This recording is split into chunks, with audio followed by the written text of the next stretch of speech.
ஆவியினால் தெரிந்தெடுக்கப்பட்டவர்கள், இயேசுவின் இரத்தத்தினால் கழுவப்பட்டவர்கள். சாத்தானுக்கு இனிமேல் உங்கள் மேல் உரிமை இல்லை. எல்லாமே இயேசு, எல்லாமே இயேசு, எனக்கு எல்லாமே இயேசு. மத்தேயு எழுதின சுவிசேஷம் 5ஆம் அதிகாரம் 8ஆம் வசனம். Matthew's Gospel chapter 5 verse 8. இருதயத்தில் சுத்தமுள்ளவர்கள் பாக்கியவான்கள், அவர்கள் தேவனை தரிசிப்பார்கள். மனிதன் முகத்தை பார்க்கிறான், தேவனோ இருதயங்களின் ஆழங்களை ஆராய்ந்து அறிகிறார். Man looketh at the face, but God examines the depth of our hearts, and he also searcheth our heart. அதனால்தான் இருதயத்தில் சுத்தமுள்ளவர்கள் பாக்கியவான்கள், அவர்கள் தேவனை தரிசிப்பார்கள். That is why it is said, blessed are the pure in heart, for they shall see God. இருதயம் சரியில்லாவிட்டால் இந்த மார்க்கத்தில் நாம் தேவனை தரிசிக்க முடியாது. If our heart is not right, then we cannot behold God in this religion. இருதயம்தான் மிகவும் முக்கியமானது. Our heart is the most important part. நாம் உயிர் வாழ அது எவ்வளவு முக்கியமோ, அதுபோல ஆன்மீகத்தில் நாம் உயிர் வாழ அது மிகவும் முக்கியமானது. Just as how the heart is very important for us to live every day, even so in our spiritual life, heart is very important. ஏனென்றால் இருதயத்திலிருந்து புறப்படுகிறது தான் மனிதனை தீட்டுப்படுத்துகிறது. Because that which proceeds from the heart defiles man. ஏனென்றால் மனிதனுடைய இருதயம் மகா கேடு உள்ளது என்று வேதம் சொல்லுகிறது. Because the Bible says the heart of man is desperately wicked. அதுக்குள்ள இருந்து தான் குப்பைகள் கிளம்புகிறது. It is out of the heart all the dust and garbage proceeds. Mark 7ஆம் அதிகாரம் 20, 22, 23. Mark's Gospel chapter 7 verses 20, verses 22 and 23. மனுஷனுக்குள்ளே இருந்து புறப்படுகிறதே மனுஷனை தீட்டுப்படுத்தும். எப்படி எனில் மனுஷனுடைய இருதயத்துக்குள்ளே இருந்து பொல்லாத சிந்தனைகளும் விபசாரங்களும் வேசித்தனங்களும் கொலைபாதகங்களும் களவுகளும் பொருளாசைகளும் துஷ்டத்தனங்களும் கபடும் காம விகாரமும் வன்கண்ணும் தூஷணமும் பெருமையும் மதிகேடும் புறப்பட்டு வரும். பொல்லாங்கானவிகளாகிய இவைகள் எல்லாம் உள்ளத்திலிருந்து புறப்பட்டு மனுஷனை தீட்டுப்படுத்தும் என்றார். ஒரு தனி மனிதனை அவனுக்குள்ளிருந்து புறப்படுகிறதே அவனை தீட்டுப்படுத்துகிறது. So for a man independently, what proceeds out of his heart will defile him. அப்படியானால் சரிப்படுத்த வேண்டிய ஒரு முக்கியமான பகுதி இருதயம். So the most important member of our body which should be set right is our heart. இருதயம் சரியாயிட்டா ஒருத்தனுடைய ஊழியமும் சரியாயிடும், அவனுடைய ஜீவியமும் சரியாயிடும். If the heart is right, then the ministry and the life of a person will be set right. இருதயத்துக்குள்ள தான் இவ்வளவும் கிடக்குது. All these are in the heart. அவ்வளவும் இந்த குப்பைகள் அனைத்து உள்ள இருக்கிற இடம் இதுதான், ஹார்ட் தான். All these garbages are found in the heart. இது உள்ள இருந்து அவனை தீட்டுப்படுத்திக்கிட்டே இருக்கும். Being in the heart, it is defiling man. இது மாத்திரமல்ல, Not only that, அவனுடைய இருதயத்தின் நினைவுகள் அவனை பொல்லாதவனாய் மாற்றிக்கொண்டே வருகிறது. the thoughts of man make him continually evil. ஆதியாகமம் 6ஆம் அதிகாரம் 5ஆம் வசனம். Genesis chapter 6 verse 5. மனுஷனுடைய அக்கிரமம் பூமியிலே பெருகினது என்றும் அவன் இருதயத்து நினைவுகளின் தோற்றமெல்லாம் நித்தமும் பொல்லாததே என்றும் கர்த்தர் கண்டு. இங்கே இருதயத்தின் நினைவுகள் எல்லாம் நித்தமும் பொல்லாததாக. Here the imagination and the thought of his heart was only evil continually. இது எப்ப இருந்து அவனுக்குள்ள இப்படி மாறிடுச்சு? When did it change into this state? ஆதியாகமம் 8ஆம் அதிகாரம் 21ஆம் வசனம். Genesis chapter 8 verse 21. மனுஷனுடைய இருதயத்தின் நினைவுகள் அவன் சிறு வயது தொடங்கி பொல்லாததா இருக்கிறது. சின்ன வயசுல இருந்தே அவன் கெட்டுப்போனவனா இருக்கிறான். காரணம், அவன் இருதயம் சின்ன வயசுலயே பாதிக்கப்பட்டது. Even from his youth, he is corrupted because his heart is being harmed. இன்னைக்கு நம்முடைய இருதயம் எப்படி இருக்கு? What is the state of our heart today? வணங்கா கழுத்துள்ள ஜனங்கள், a stiff-necked people. இருதயம் மகா திருக்குள்ளதும் மகா கேடுள்ளதுமாய் இருக்கிறது. The heart is deceitful and desperately wicked. எப்பொழுதெல்லாம் இந்த இருதயம் பாதிக்கப்படுகிறது? When are the times our heart is being attacked or when it is being harmed? நன்றி இல்லாத நேரங்கள் வரும் பொழுது இந்த இருதயம் பாதிக்கப்படுகிறது. This heart is being touched when we are ungrateful, in the times that we are ungrateful. 1 Samuel 25ஆம் அதிகாரத்தை நாம் பார்க்கும்போது 1 Samuel chapter 25 அங்கே 37ஆம் வசனம். verse 37. பொழுது விடிந்து நாபாலின் வெறி தெளிந்த பின்பு அவன் மனைவி இந்த வர்த்தமானங்களை அவனுக்கு அறிவித்தாள். அப்பொழுது அவன் இருதயம் அவனுக்குள்ளே செத்து அவன் கல்லை போலானான். இருதயம் செத்து போனது. His heart died within him. அது கல்லை போல மாறிவிட்டது. It became as a stone. அவனே கல்லா மாறிவிட்டான். He became as a stone indeed. பாருங்க, இருதயம் ஒரு நன்றி இல்லாத ஒரு தன்மைக்குள்ள வரும் பொழுது அந்த மனுஷனுடைய நிலவரம் எப்படி இருக்குன்னு பாருங்க. When the heart turns out to be ungrateful, look at the state of a man. இதை புதிய ஏற்பாட்டில் நாம் பார்க்கும் பொழுது When we come to the New Testament about this, வேதம் என்ன சொல்லுகிறது? what does the Bible say? ரோமர் 1:21. Romans chapter 1 verse 21. அவர்கள் தேவனை அறிந்தும் அவரை தேவன் என்று மகிமைப்படுத்தாமலும் ஸ்தோத்திரியாமலும் இருந்து தங்கள் சிந்தனைகளினாலே வீணரானார்கள். உணர்வில்லாத அவர்களுடைய இருதயம் இருளடைந்தது. நம்ம ஸ்தோத்திரம் பண்ணாம, துதிக்காம, மகிமைப்படுத்தாம, ஜெபிக்காம, ஆண்டவரை கனம் பண்ணாம நாம் இருக்கும் பொழுது தானாகவே நம்முடைய இருதயம் இருளுக்குள்ளே கடந்து போய் விடுகிறது. When we do not offer praises, when we do not glorify the Lord, when we are not thankful, when we do not pray, automatically our heart becomes darkened. இதெல்லாம் வச்சுதான் கடைசில இயேசு சொன்னார், இருதயத்தில் சுத்தம் உள்ளவர்கள் பாக்கியவான். It is on the basis of all this Jesus said, blessed are the pure in heart.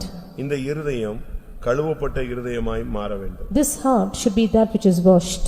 அப்பனா நமக்குள்ள இந்த பரிசுத்தம் என்கிற தன்மை உண்டாகும். Only then we will have this aspect of holiness in our heart. இருதயம் கழுவப்பட்ட ஒரு தன்மைக்குள்ளே வர வேண்டும். Our heart should come into a state of being washed. அந்த லெவலுக்கு நாம் வரும் பொழுது When we come to that state, நாம் ஆண்டவரோடு நெருங்குவோம். we will get closer to God. நம்முடைய இருதயம் உண்மையுள்ள இருதயமாய் மாறும். Our heart becomes a faithful heart. எபிரேயர் 10:22. Hebrews chapter 10 verse 22. துர்மனசாட்சி நீங்க தெளிக்கப்பட்ட இருதயம் உள்ளவர்களாயும் சுத்த ஜலத்தால் கழுவப்பட்ட சரீரம் உள்ளவர்களாயும் உண்மையுள்ள இருதயத்தோடும் விசுவாசத்தின் பூர்ண நிச்சயத்தோடும் சேர கடவோம். துர்மனசாட்சி நீங்க தெளிக்கப்பட்ட இருதயம், அதான் கழுவப்பட்ட இருதயம். Our heart sprinkled from an evil conscience, that is a heart which is washed. அப்பொழுது உண்மையுள்ள இருதயமாய் மாறும். Then our heart becomes a pure heart.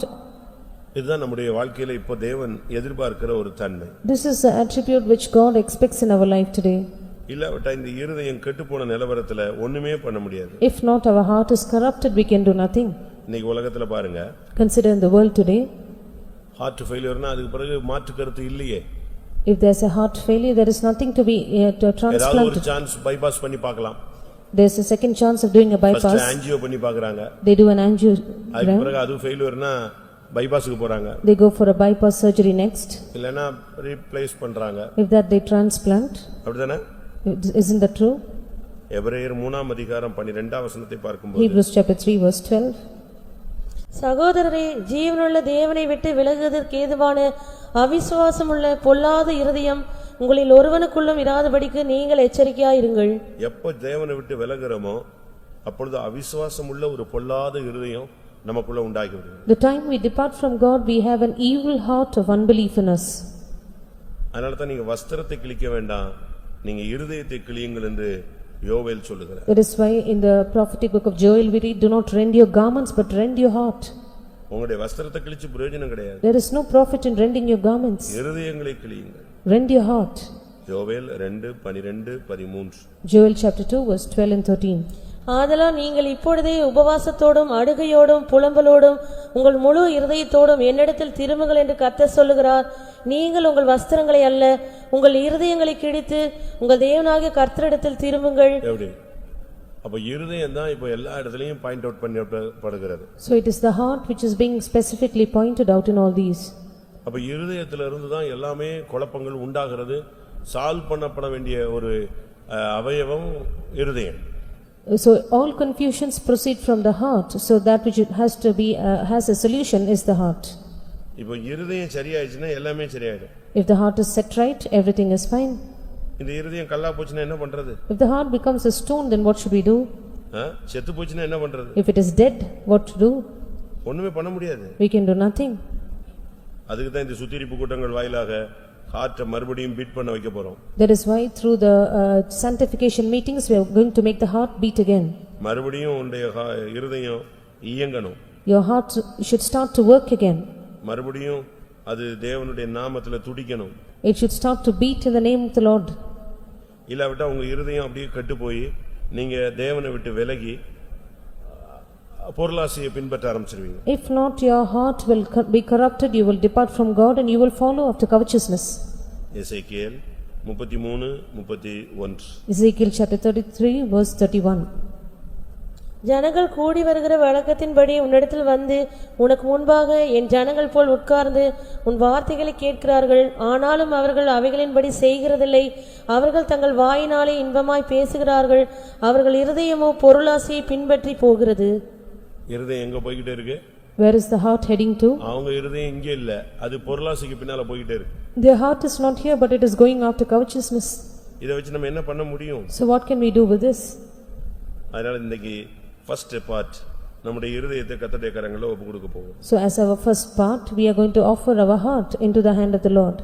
நமக்கு இன்னைக்கு இந்த கல்லான இருதயத்தை கர்த்தர் எடுக்கணும். The Lord should remove the stony heart today.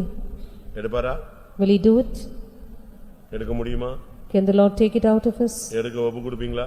Will you surrender yourself for the Lord to remove it? ஒரு சிலர்லாம் ஆஞ்சியோ பண்ணாமலே இருக்காங்க, இல்லாவிட்டா பைபாஸ் பண்ணாமலே இருக்காங்க. கேட்டா செத்து போயிடுவோன்னு ஒரு பயம், பணம் இல்லைன்னு ஒரு பயம். Some do not go for an angio, they do not go for a bypass surgery, the fear that they may die, or the fear of having no money. இன்னைக்கு இந்த கூட்டம் ஃபர்ஸ்ட் பார்ட் நம்முடைய இருதயத்தில் சுத்தம். The first part of our meeting today is that purity in our heart. கர்த்தர் சொல்றாரு, The Lord says, நீங்க ஒரு புது இருதயத்தை உண்டு பண்ணுங்கங்கறாரு. He says, make you a new heart. நீ ஏன் சாகணும்? Why should you die? வாசிங்க எசேக்கியேல் 18:31. Ezekiel chapter 18 verse 31.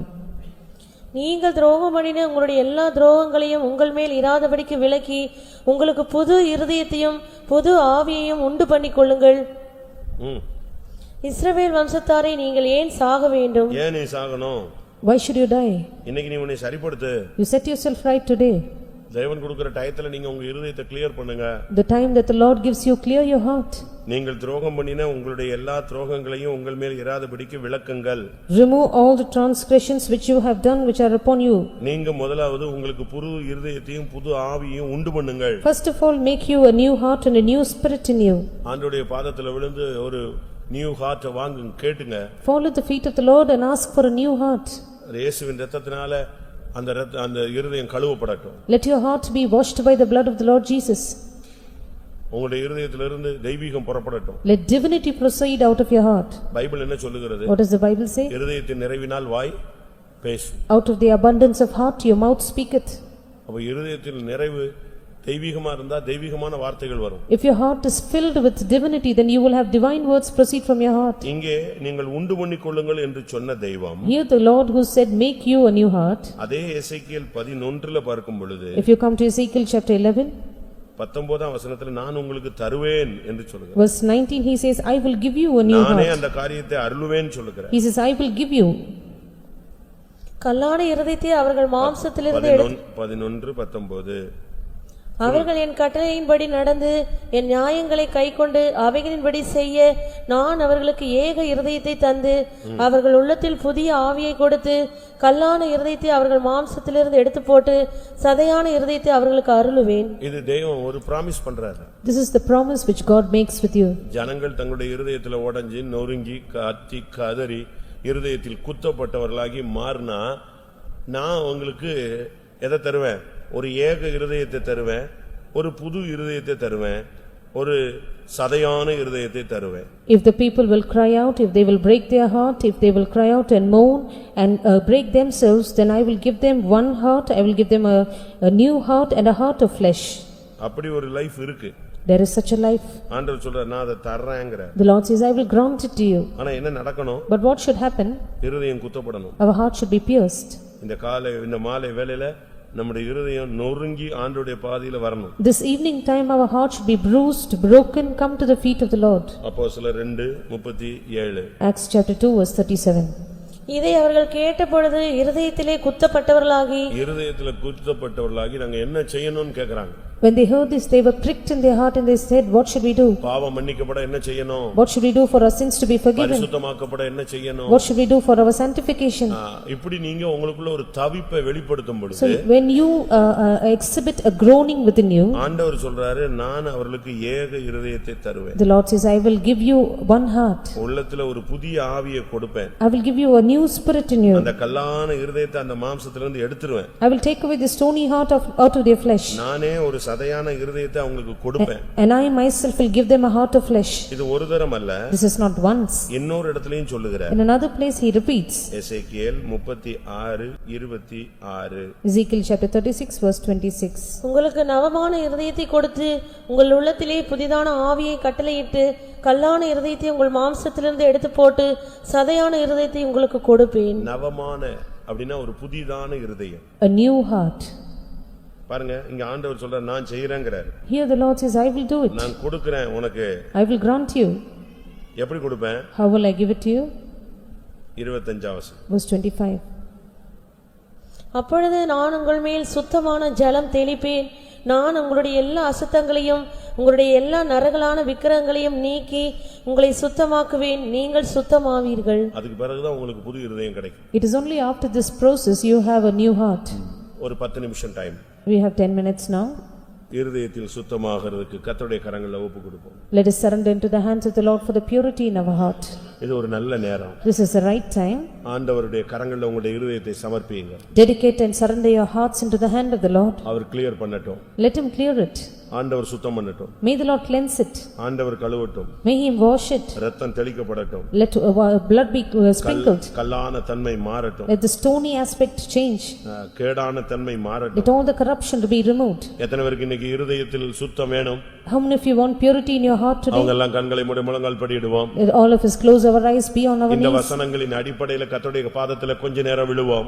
On the basis of this word of God, let us fall at the feet of the Lord for some time. ஒரு time வரும்போது At a particular time. அந்த ஒரு வசனம் வாசிங்க. 51ஆம் சங்கீதத்துல Psalms 51. அங்க தாவீது ஒரே ஒரு ஒரு ஜெபம் பண்றான். There is a prayer that David makes. சுத்த இருதயத்தை என்னில் சிருஷ்டி. Create in me a clean heart. 51ஆம் சங்கீதம் 10ஆம் வசனம். 51:10. தேவனே சுத்த இருதயத்தை என்னிலே சிருஷ்டியும். இப்ப பாருங்க அவனுக்கு தெரிஞ்சு போயிடுச்சு தன்னோட இருதயம் கெட்டு போயிருச்சு. He knew that his heart is corrupted. மறுபடி இந்த இருதயம் திரும்ப கேடாவே வாழ்க்கையை ஊழியத்தை அரசாட்சியை கெடுத்துரும். This heart will keep on be corrupted. It will also rule our ministry, ruin our ministry. அவனுடைய ஆட்சியவே அழிச்சிரும். It will ruin his own kingdom.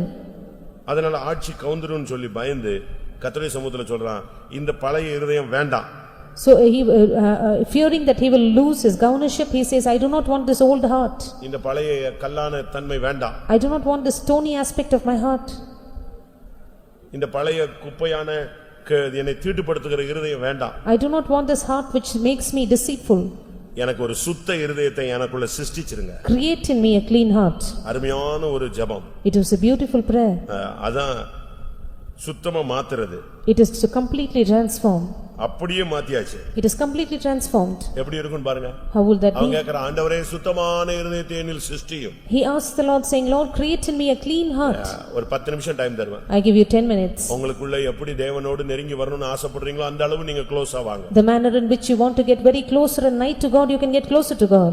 நீங்க எவ்வளவோ உங்களை சுத்தப்படுத்தி இருப்பீர்கள். You would have cleansed yourself more and more. இந்த நாட்களில் அதற்காக உங்களை ஆயத்தப்படுத்திக் கொண்டு தாழ்த்தி வருகிறீர்கள். These days you are preparing yourself, you humble yourself when you come here. எல்லாவற்றுக்கும் அஸ்திபாரமாக இன்றைக்கு இருதயத்தை சுத்தம் பண்ண விரும்புகிறார். As a foundation of all these, the Lord wants to cleanse your heart today. நீ ஒரு புதிய இருதயத்தை உண்டு பண்ணிக்கொள். You make in you a new heart. நீ அந்த ஸ்டேஜுக்கு வரும்போது When you come to that stage, கர்த்தர் ஒரு புதிய இருதயத்தை உனக்கு தருவார். the Lord will give you a new heart.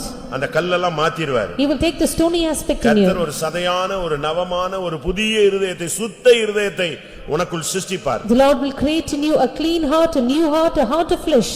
இன்னைக்கு ஒரு பைபாஸ் சர்ஜரி நடக்க போகிறது. Today there is going to be a bypass surgery. எத்தனை பேர் விசுவாசிக்கிறீங்க? How many of you believe this? கர்த்தர் எனக்குள்ள உனக்குள்ள நமக்குள்ள கர்த்தர் இருதயத்தில் மாற்றத்தை கொண்டு வர விரும்புகிறார். The Lord desires to do a transformation in our heart, in me, in you and in us today. தேவனுடைய கரங்களில் ஒப்புக்கொடுங்கள். Let us surrender into the hands of the Lord. அவர் தன்னுடைய வேலையை செய்யட்டும். May he do his work in us.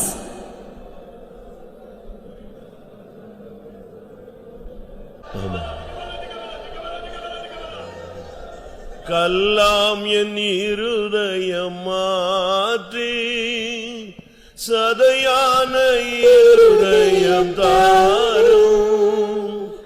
கல்லாம் என் இருதயம் மாற்றி சதையான இருதயம் தாரும். எப்போதும் உம்மையே நினைந்து உருகிட உம்மா உலகை மறந்திட எப்போதும் உம்மையே நினைந்து உருகிட உம்மால் நிறைந்து நான் உலகை மறந்திட கர்த்தாவே வாஞ்சிக்கிறேன் அன்பின் ஆதாரமேங்குகிறேன்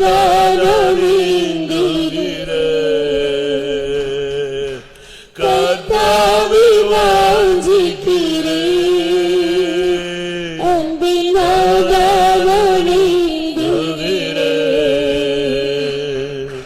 கல்லாமல் இருதயம் மாற்றி சதையான இருதயம் தாரும் கல்லான இருதயம் மாற்றி சதையான இருதயம் தாரும் இப்போது உம்மையே நினைந்து உருகிட உம்மால் நிறைந்து நானே உலகை மறந்திட எப்போதும் உம்மையே நினைந்து உருகிட உம்மால் இருந்து நானே உலகை மறந்திட கர்த்தாவே வாஞ்சிக்கிறேன்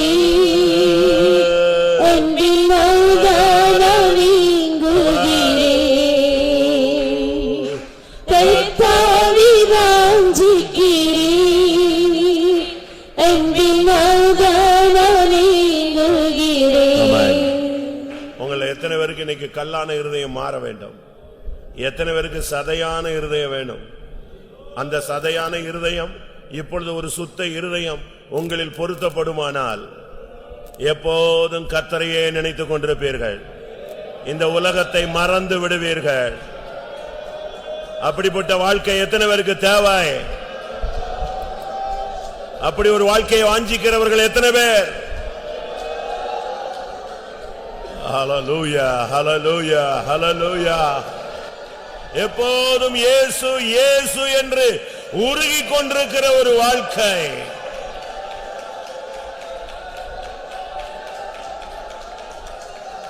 உலகை மறக்கும் ஒரு வாழ்க்கை.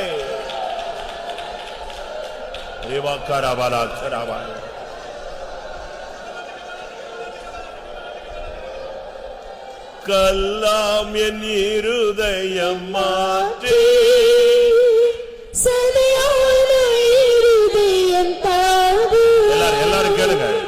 கல்லாமின் இருதயம் மாற்றி சதையான இருதயம் தாரும் எப்போதும் உம்மையே நினைந்து உருகிட உம்மால் இருந்து நானே உலகை மறந்திட எப்போதும் உம்மையே நினைந்து உருகிட உம்மால் இருந்து நானே உலகை மறந்திட கர்த்தாவே வாஞ்சிக்கிறேன் அன்பின்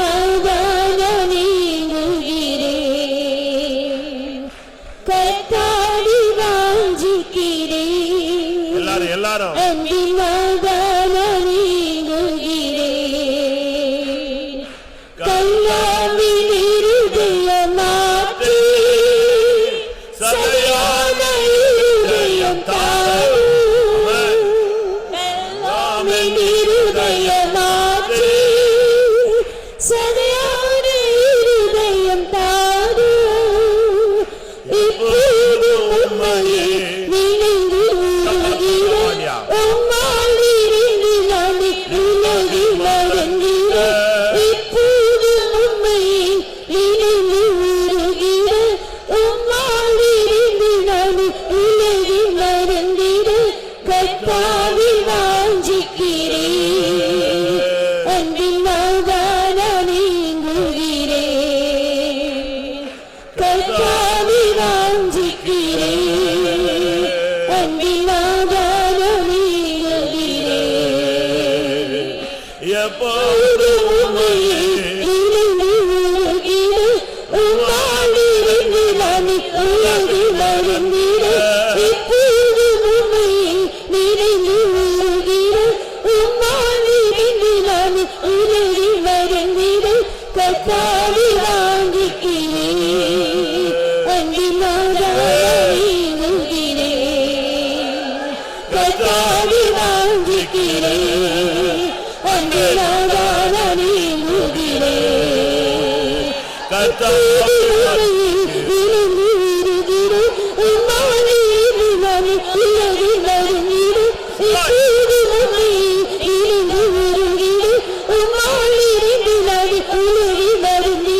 கத்தாவி வாஞ்சிக்கிறேன் அன்பினாதானீங்குகிறேன் கத்தாவி வாஞ்சிக்கிறேன் அன்பினாதானீங்குகிறேன்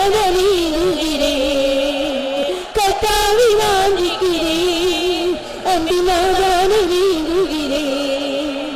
கத்தாவி வாஞ்சிக்கிறேன் அன்பினாதானீங்குகிறேன்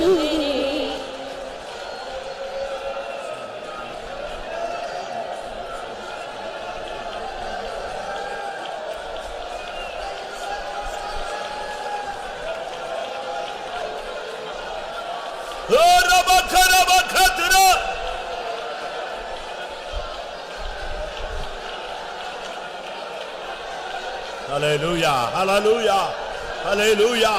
Ibana vara vana. ஆமா. இந்த வசனத்துக்கு நடுங்குகிறவர்களுக்கு கர்த்தர் இன்றைக்கு ஒரு சுத்த இருதயத்தை தரப்போகிறார். என்னுடைய வசனத்துக்கு நடுங்குகிறவனை நான் நோக்கி பார்ப்பேன். ஆண்டவரே, என் இருதயம் சரியில்லைப்பா, கல்லாய் போயிருச்சு, செத்து போயிருச்சு, மகா கேடுள்ளதாய் போய்விட்டது, இருளடைந்த ஒரு நிலவரத்தில் நான் வந்திருக்கிறேன், என் இருதயத்தை மாத்துங்க, பரிசுத்தப்படுத்துங்க, சுத்த இருதயமா மாற்றுங்கன்னு தவித்துக் கொண்டிருக்கிறவர்களுக்கு கர்த்தர் இன்றைக்கு அந்த அனுபவத்தை தரப்போகிறார். இப்பொழுதே அநேகருக்குள் அந்த ஆவியானவருடைய வேலை நடந்து கொண்டிருக்கிறது.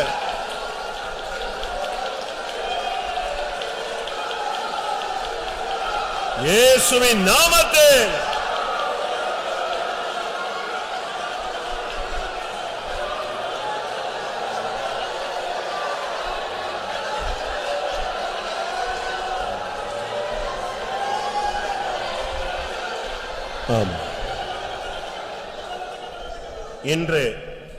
இன்று சர்வ வல்லமுள்ள தேவன் இந்த கூட்டத்தில் இறங்கி உன் இருதயத்தை சதையாய் மாற்றுவாரானால், ஒரு நவ இருதயமாய் மாற்றுவாரானால், ஒரு சுத்த இருதயமாய் மாற்றுவாரானால், உன்னுடைய பேச்சு மாறும், உன் சிந்தை மாறும், உன் நினைவு மாறும், உன் தோற்றங்கள் மாறும், உன் பாதை மாறும், உன் பேச்சு மாறும், உன் ஊழியம் பிரகாசிக்கும். கர்த்தர் உனக்காய் யுத்தம் பண்ணுவார்.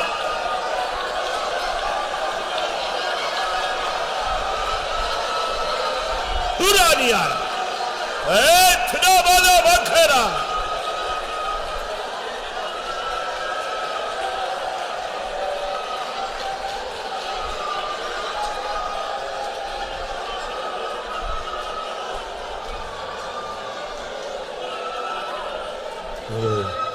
எப்போதும் உமையே நினைந்து உருகிடு, உமாவிலிருந்து நாடி உருகி மருந்திடு இப்போதும் உம்மை நினைந்து உருகிடு, உம்மாவிலிருந்து நான் உருகி மருந்திடு கத்தாவி வாஞ்சிக்கிறேன் அன்பினாதானீங்குகிறேன் கத்தாவி வாஞ்சிக்கிறேன் அன்பினாதானீங்குகிறேன்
உட்காரும். கர்த்தருடைய பரிசுத்த நாமத்துக்கு மகிமை உண்டாவதாக. Glory be unto the holy name of the Lord. 2 Samuel 3ஆம் அதிகாரம் 3ஆம் வசனம். 2 Samuel chapter 3 verse 3. நாபாலின் மனைவியாயிருந்த கர்மேல் ஊராளான அபிகாயிலிடத்திலே பிறந்த கீலேயாப் அவருடைய 2ஆம் குமாரன். 3ஆம் குமாரன் கேசூரின் ராஜாவான தல்மாய் குமாரத்தியாகிய மாக்கால் பெற்ற அப்சலோம் என்பவன். இங்கே தாவீதினுடைய 3வது குமாரன் அப்சலோமை பற்றி சொல்லியிருக்கிறார். Here it is mentioned about Absalom, who is the 3rd son of David. இவன் ஒரு இஸ்ரவேலன் அல்ல. He was not an Israelite. இவன் கேசூரின் வம்சத்தைச் சேர்ந்தவன். He belonged to the generation of Geshur. கேசூரின் ராஜாவாகிய தல்மாயின் குமாரத்தியாகிய மாக்காள் பெற்ற Absalom. He was the 3rd Absalom, the son of Maacah, the daughter of Talmai, king of Geshur. ஒரு அந்நியன். He was a stranger. ஆனால் இவனை தாவீது பெற்றெடுத்தபடினால் இப்பொழுது இவன் இளவரசனாக அரண்மனையில் இருக்கிறார். Because David had begotten him, now he is a prince in the palace. Bible சொல்லுகிறது நாம் அந்நியர்கள். The Bible says we are also strangers. காணியாட்சிக்கு புறம்பானவர்கள். We were apart from the commonwealth of God. ஆனால் நமக்கு கிருபையினால் இந்த வாய்ப்பு கிடைத்திருக்கிறது. But we have got this chance by grace. கிருபையினால் ரட்சிக்கப்பட்டீர்கள். By grace are you உங்களால் saved. உண்டானதல்ல, தேவனுடைய ஈவு. By grace are you saved. This is not of you, but this is the gift of God. Absalom. Absalom. அப் அப்படின்னா பிதா. Ab means God, father. Shalom என்று சொன்னால் சமாதானம். Salom means it is a peace. சமாதானத்தின் பிதான்னு அர்த்தம். He is the father of peace. இல்லாவிட்டால் பிதா சமாதானம் உள்ளவர் என்று அர்த்தம். Or it means that the father is one who has peace. கிறிஸ்தவ வாழ்க்கையில சமாதானம் தான் மிகவும் முக்கியமானது. In our Christian life, peace is very important. இயேசு இந்த உலகத்தை விட்டு போகும்போது When Jesus சபைக்கும் தன்னை பின்பற்றி வந்த ஜனங்களுக்கும் அவர் விட்டு போனது இல்லாவிட்டால் கொடுத்து போனது சமாதானம் மட்டுமே. When Jesus departed from this world, that which he gave unto the church and those people who followed him was peace. வேற ஒண்ணையும் அவர் வச்சிட்டு போல, கொடுத்துட்டு போல. Nothing else did he keep back or nothing else did he give போகும்போது them. கொடுத்துட்டு போனது வச்சிட்டு போனது என்னது? What was that he kept back when he left the world? யோவான் 14:27. John 14:27. சமாதானத்தை உங்களுக்கு வைத்து போகிறேன், என்னுடைய சமாதானத்தை உங்களுக்கு கொடுக்கிறேன்.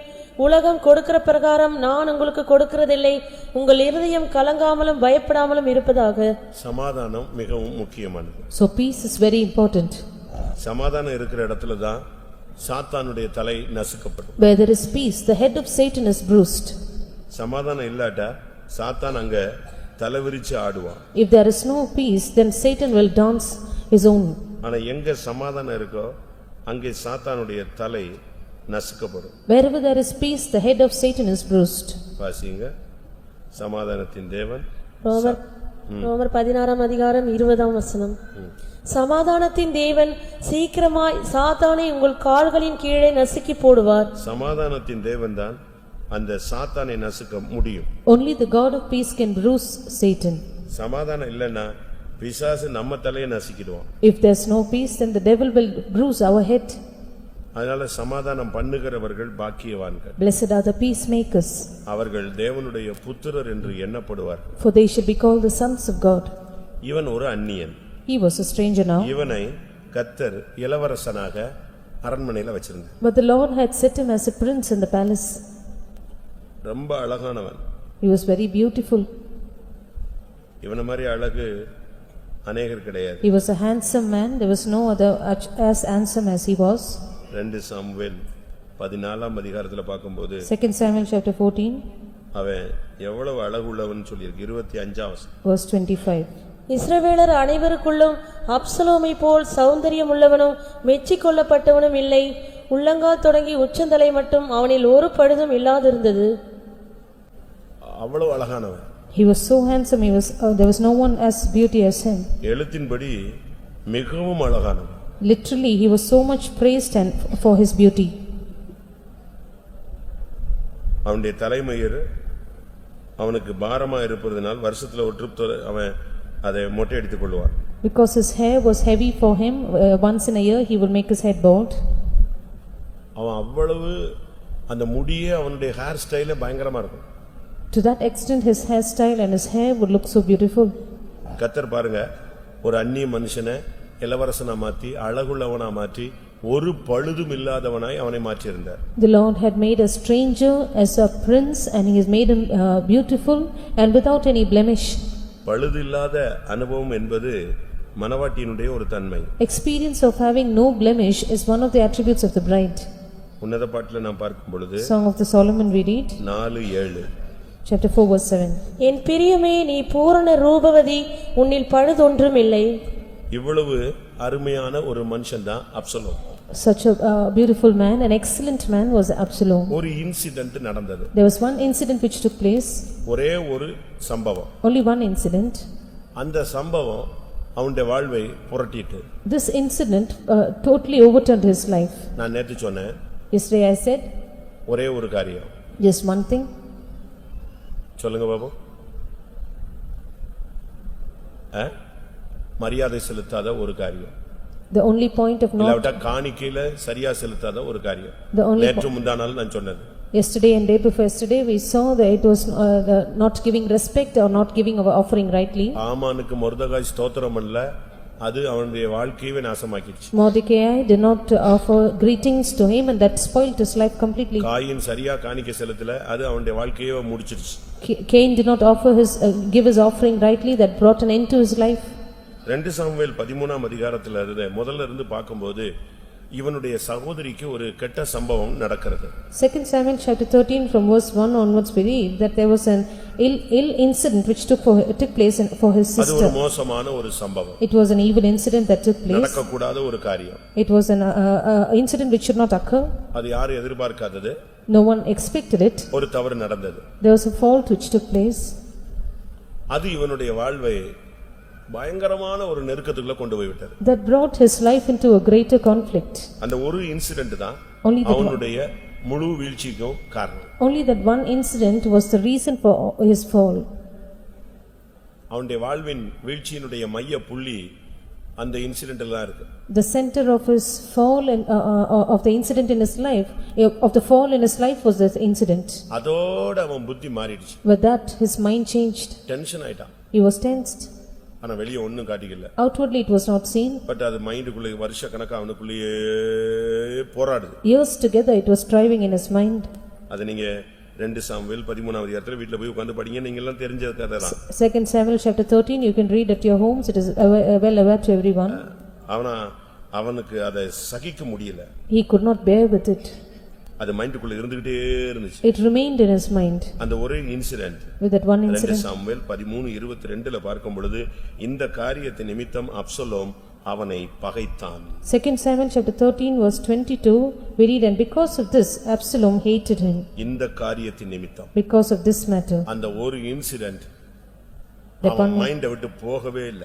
That one incident did not leave his mind. But நன்மையோ தீமையோ பேசலன்னு அந்த வசனம் சொல்லுகிறது. But the Bible says that he did not speak evil or good about him. ஒண்ணும் பேசிக்கல. He did not speak anything. அமைதியா விட்டுட்டு உள்ளுக்குள்ள அந்த வேகம் இருந்துகிட்டே இருந்துச்சு. He did not speak anything outwardly, but within he had that hatred increasing. உங்க வாழ்க்கையில நடந்த ஏதாவது ஒரு சம்பவம் உங்களை இப்படி பாதிச்சிருக்கா? Has any incident which happened in your life harmed you in this manner? சுட்டு போட்டாலும் மறக்காது. Even if you are being shot down, you will not forget. அதுக்கு நீங்க சொல்லுங்க, தீயினால் சுட்ட புண் உள்ளாறு மாறாதே, நாவினால் சுட்ட வடும்பை. You will try to use that proverb for this cause. வசனத்தெல்லாம் விட்டுட்டு திருக்குறளையே கூட்டி வந்துருவீங்க. You will try to bring the Tirukkural inside the forgetting your verse. Think ஏதாவது ஒரு சம்பவம். There is some incident. 23ஆம் வசனம் சொல்லுகிறது 2 வருஷம் சென்ற பின்பு. Verse 23 says after 2 full years have passed by. வருஷங்கள் போயிட்டு இருக்கு, ஆனா பகை மாறவே இல்ல. Years are rolling by, but the hatred is not changing. அது உள்ளுக்குள்ளேயே செட் ஆகிட்டே இருக்கு. That is within. டைம் கிடைச்சது. When there was a right time, அம்னோனை கொன்னுட்டான். he killed Amnon. எப்படி இருக்கும்?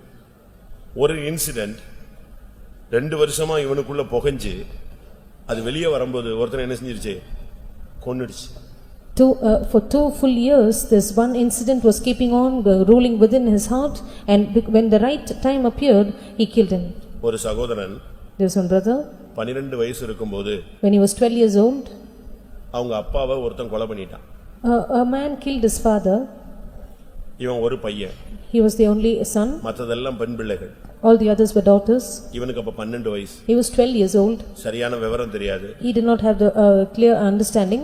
யாரு அவருன்னு தெரியாது. He did not know who the man was. But அப்பாவை கொன்னுட்டாங்க, அது மட்டும் அறிவுல இருக்கு. He only had the understanding that his father was killed. 6ஆம் கிளாஸ் படிக்கும்போது நடந்த சம்பவம். This was the incident when he was 6 years in the 6th standard. குடும்பம் அப்படியே செதஞ்சு போயிருச்சு. After which his family totally was bruised. ஏன்னா தலைவன் இல்ல. Because there was not the head of the ஒரு house. நெருக்கமான ஒரு சூழ்நிலை. A trait of afflictions. இந்த பையனால ஓரளவு தான் படிக்க முடிஞ்சது. He could only be educated to an extent. அதுக்கு பிறகு அங்க போய் இங்க போய் கஷ்டப்பட்டு ஏதோ அக்கா தங்கச்சிகளை கல்யாணம் கட்டி வச்சான். After which he went and toiled here and there and finally got his sisters married.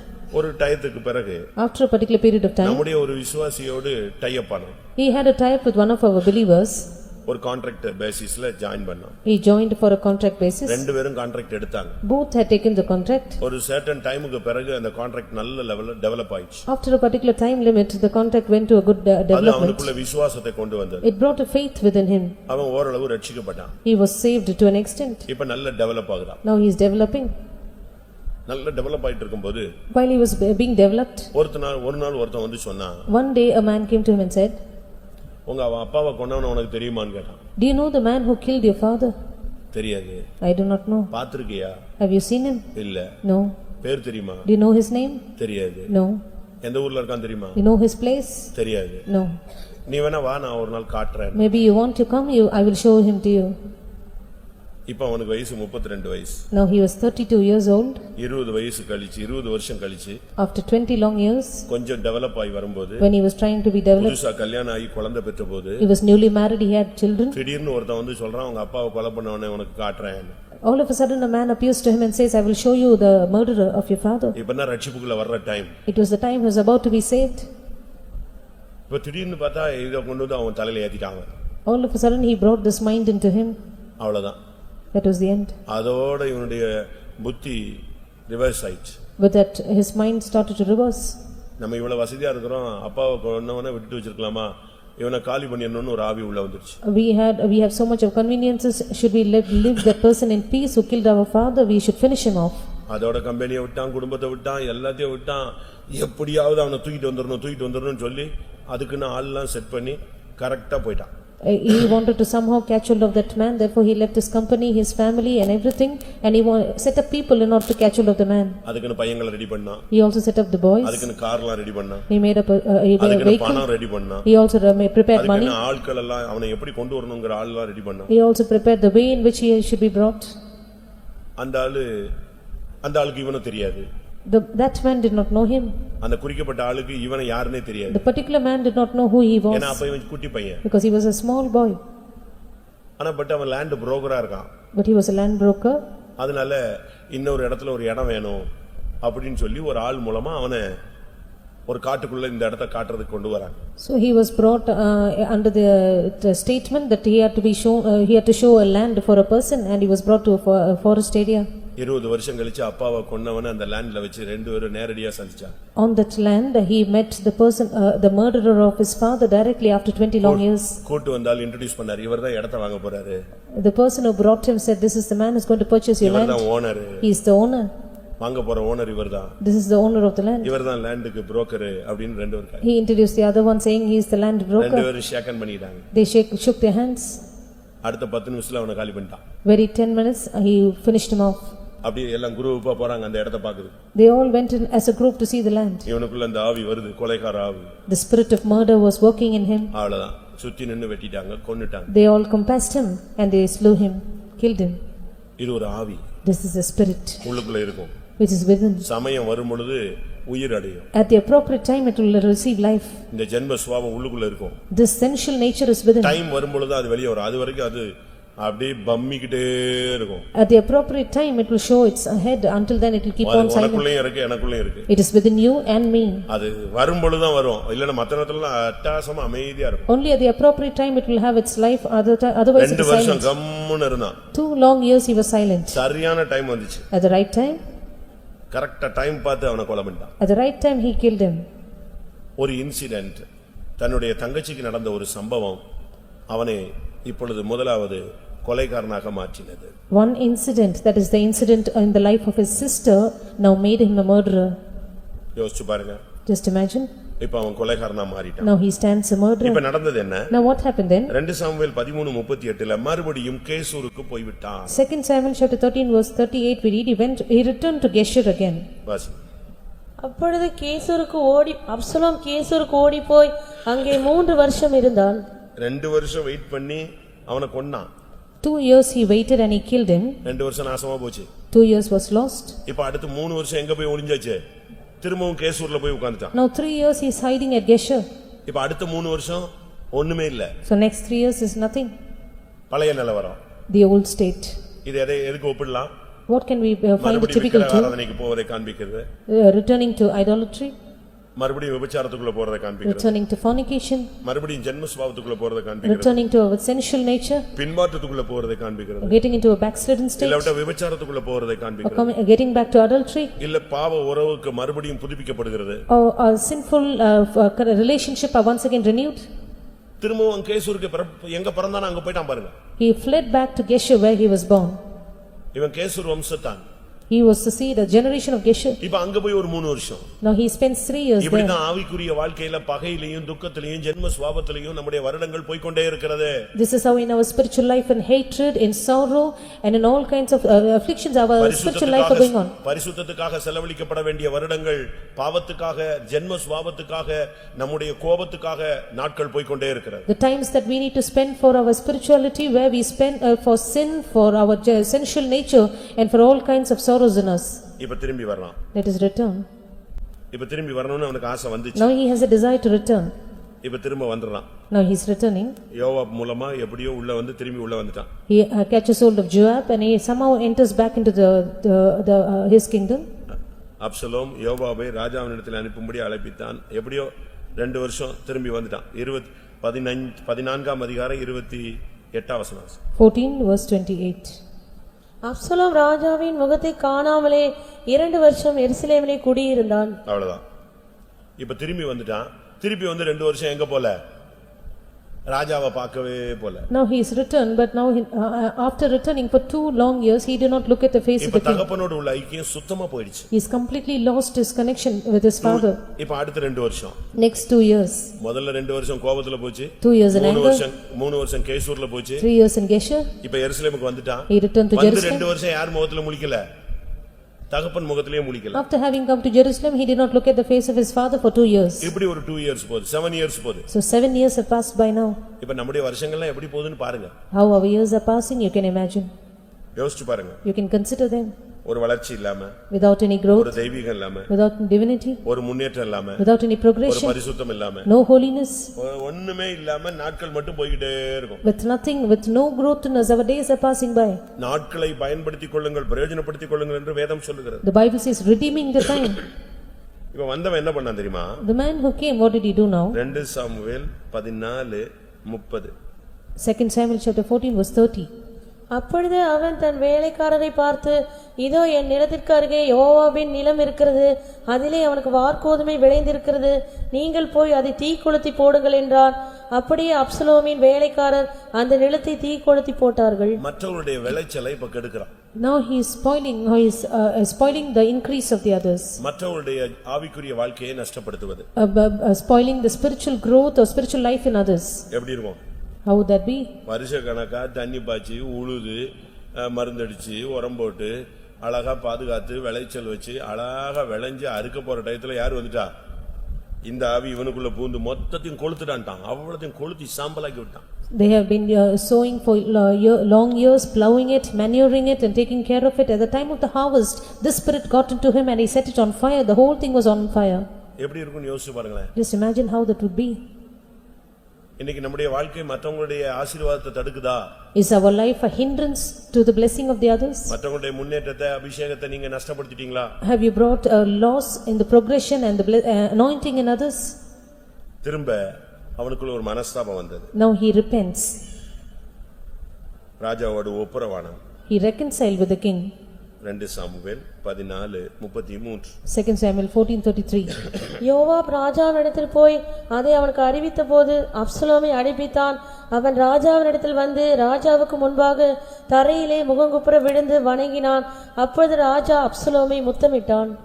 இப்போதான் அவனுக்குள்ள ஒரு ஒப்புரவாகுதல் உண்டாகுது. Now he has a reconciliation in him. ஒரு இன்சிடென்ட் 7 வருஷத்தை நாசம் பண்ணிடுச்சு.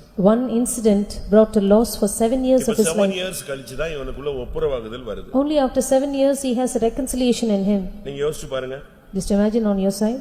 ஏதோ ஒரு இன்சிடென்ட் உங்க மண்டையில இருக்கு. There is some incident which is sitting in your mind. அது அப்படியே உனக்குள்ள பகையா மாறி It has turned as enmity, hatred, சமாதானத்தை கெடுத்து lost your, made you lost your peace, கெடுத்து made you lost your life, உன்னை மறுபடியும் ஜென்ம சுபாவத்துக்கு போக வச்சு brought you back to your sensual nature. அநேகருடைய விளைச்சலை கொளுத்தி You set fire to many people's harvest. இப்ப திரும்பவும் அவன் வந்து சமாதானமாயிட்டான். Now once again he is at peace. இது நமக்கு ராபோஜனத்துல நடக்கிற ஒரு சம்பவம்னு வெச்சுக்கோங்களேன். Maybe this is an incident at the Holy நான் Communion. அடிக்கடி சொல்லுவேன். Very often I repeat. இயேசு கிறிஸ்து வரணும்னா ராபோஜன நேரத்துல வந்தாருன்னா ஒரு பாதி வராது தூக்கிட்டு போலாம். If Jesus Christ should come, if it is at the time of the Holy Communion, he will take at least half of them. முழு உலகத்துல உள்ளவங்களையும் கொண்டு போகணும்னு ஆசைப்பட்டார்னா வருஷ கடைசில வந்தாதான் அங்க சேர்க்க முடியும்னு நான் நினைக்கிறேன்.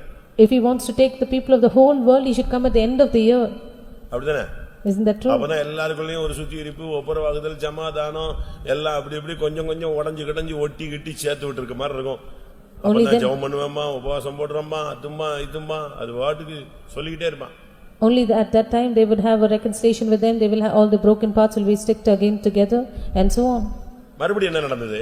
Again what happened? இப்ப சமாதானம் ஆயாச்சு. Now he is at peace. சமாதானம் ஆன பிறகு After he made peace, 2 Samuel 15:1-2 நீங்க பாத்தீங்கன்னா மறுபடியும் ஜனத்தை இழுக்க ஆரம்பிக்கிறார். 2 Samuel chapter 15 verses 1 and 2, he started to draw people unto himself. அவனுக்குள்ள ஒரு ஸ்பிரிட் என்ன தெரியுமா? What is the spirit in him? ஜனங்களை சேர்ப்பது. To gather people to himself. Groupism. சபைக்குள்ள இது ஆகவே ஆகாது. This is never a part of the church. அவன் வந்து நிப்பான். He would be there. யாராவது ராஜாட்ட போனா, if anyone went to the king, உன் காரியம் கரெக்ட்டா தான் இருக்கு, பட் ராஜா ஒண்ணும் தெளிவா பேச மாட்டாரே. If you go to the king but the king does not speak clearly, நான் இருந்தேன்னா இந்த காரியம் சக்சஸ் ஆயிடும். If I was there, the matter would be a success.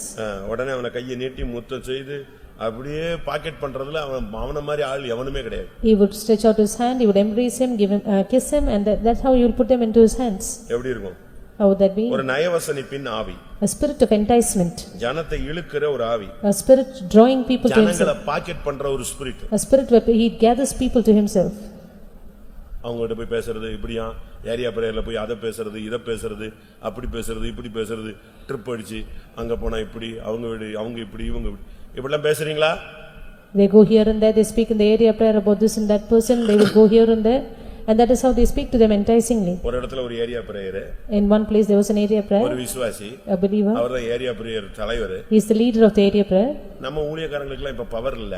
Our servants of God have no power now. அங்க ஒரு ஆள் இருக்கான். There is one person there. அவனை நீங்க சொன்னீங்கன்னா நான் கூட கொண்டு வருவேன். If you tell me, I can bring the person. எந்த வீட்ல செய்வன இருந்தாலும் உடனே எடுத்துறாரு. He would immediately remove any kind of witchcraft, sorcery in any place. ஆனா கொஞ்சம் காசு மட்டும் அதிகமா செலவழியும். But we need to pay him a lot. எப்படி? ஏரியா பிரேயருக்கு அனுப்புனா சேல்ஸ் ரெப்ரசன்டேட்டிவா உன்னை அனுப்புனா நானு. He was sent as an area prayer leader, but he became a sales representative. கடைசில என்ன ஆச்சு? Finally what happened? அத கேட்டு கொஞ்சம் பேர் அப்படி இவத்தை சாஞ்சாங்க. Some people heard his words and they took his side. அது கடைசில ஒரு பெரிய பிரச்சனையாயி நான் அசிஸ்டன்ட் பாஸ்டர் இருக்கும்போது என்கிட்ட வந்துச்சு. Finally it bloated up to be a big problem and it came to me when I was the assistant pastor. இவங்க கூட்டி வந்த ஆள் யார் தெரியுமா? You know who was brought there? நம்ம ஊழியத்தை விட்டு போனவன். A person who left our ministry. அவன் எப்படி அவன் அந்த பொம்மையை எடுத்தான், செய்வனை எடுத்தான்னு சொன்னா, You know how he took out the sorcery that was done? ஒரு கம்பெனில பொம்மை இன்னைக்கு செய்வனை எடுக்கறேன்னு இருக்கான். He had gone to a company and said, I will take out the sorcery enchantment done here. They took him there. அவருக்கு fees 25000 ரூபாய். He was paid 25,000 fees. Area prayer leader வந்து அதுல ஒரு பார்ட்னர். அந்த காசுல ஒரு இவருக்கு ஒரு கமிஷன்.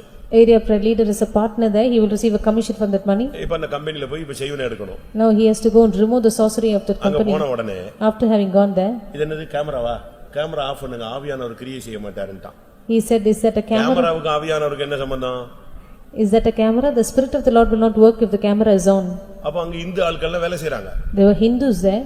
அவங்க என்ன பண்ணாங்க? ரைட் ஓகே ஆஃப் பண்ணுன்ட்டான். They said immediately switch off the camera. Off பண்ணியாச்சு. It was switched off. Off பண்ண உடனே இவர் போறாரு, அங்க தோன்றாரு, அங்க செய்வன இருக்கு இங்க செய்வன இருக்குன்னு தோன்றாரு. He went here and there and dug the earth saying it is here and there. But it was switched on. Camera on பண்ணிட்டான். But he switched it on. இவர் சாக்ஸ்குள்ள இருந்து ஒரு பொம்மை எடுக்கிறாரு, He took a doll from his socks.